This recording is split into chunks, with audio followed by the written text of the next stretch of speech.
Hi, welcome to this tutorial about how to play the Just Jigsaw Puzzles iPad app. When you first run Just Jigsaw Puzzles, you'll see a list of collections. You can tap and drag to view all the collections, tap on any one to select it, and when you've selected the one you want, tap the next button to look at the images in that collection. You have another menu here that you can tap and drag, and you can select the image that you want.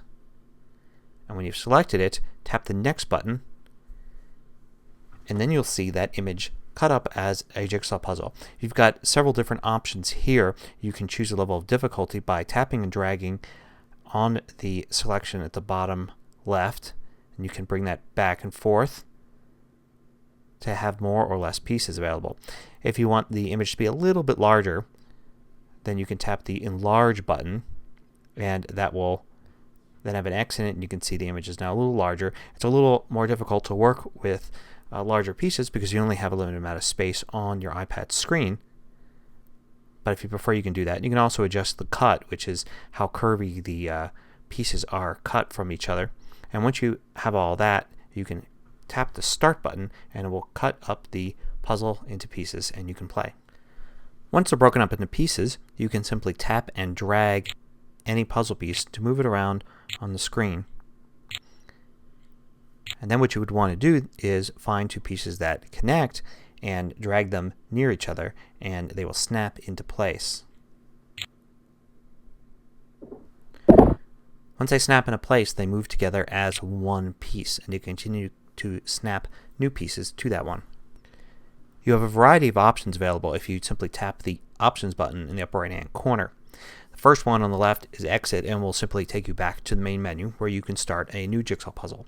You can also pause, which will pause the timer that's in the bottom right hand corner. The look button will put up a small image on the screen, which you can adjust its size by tapping in the upper right hand corner and remove it. And this allows you to see the image if you prefer to do that to complete the puzzle. You can also tap solve and it will finish the puzzle for you. And save will actually save the positions of all the pieces, and if you return to the same puzzle and use the same settings, the same number of pieces horizontally and vertically, you can load the positions and continue working with the puzzle. You can also focus on different parts of the puzzle. So for instance, you can tap the edges button here, and what will happen is all of the edge pieces will remain bright and available, while all the other pieces, the ones in the middle, will be faded in the background and basically be out of your way. This can help you complete the edges, or you can also choose non-edge, and to turn it off, simply tap all, and now you have all of the pieces available to be moved again. You can also do some arranging. For instance, if you wanted to move all of the pieces to the bottom to get them out of the way, you can tap that bottom button there, and I'll move them all down to the bottom. You can go to top, left, and right. You can also scatter them randomly, and you can also put them in grids. So for instance, if I wanted to put them on the bottom in a grid, I can tap that button there, and it puts them towards the bottom but separates each piece so you can still see it. So that can help you in arranging them. Also, the outside option moves all the pieces in a grid to the outside so that now you have a center area to work with. You can also adjust the background, changing what pattern is used for the background. You can have a solid pattern, you can have a special pattern, and you can tap on any of these colors to then set a color for the background. So you have a lot of choices of how you can have the background set up and looking, and you can get one maybe that works better with the colors in the puzzle pieces of the puzzle you're currently using. Also notice some of the options in the middle, like you can change how the edges look. Right now they're beveled. I can switch that to border or have no edges on the pieces. I can also change the brightness and make the pieces a little brighter.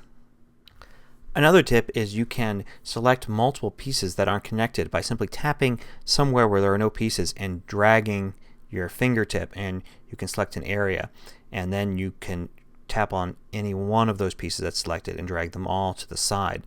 So you can push a whole bunch of pieces to one side and then a whole bunch of pieces to the other side if you wish, to clear out some space. And then you can from there continue just to drag them individually.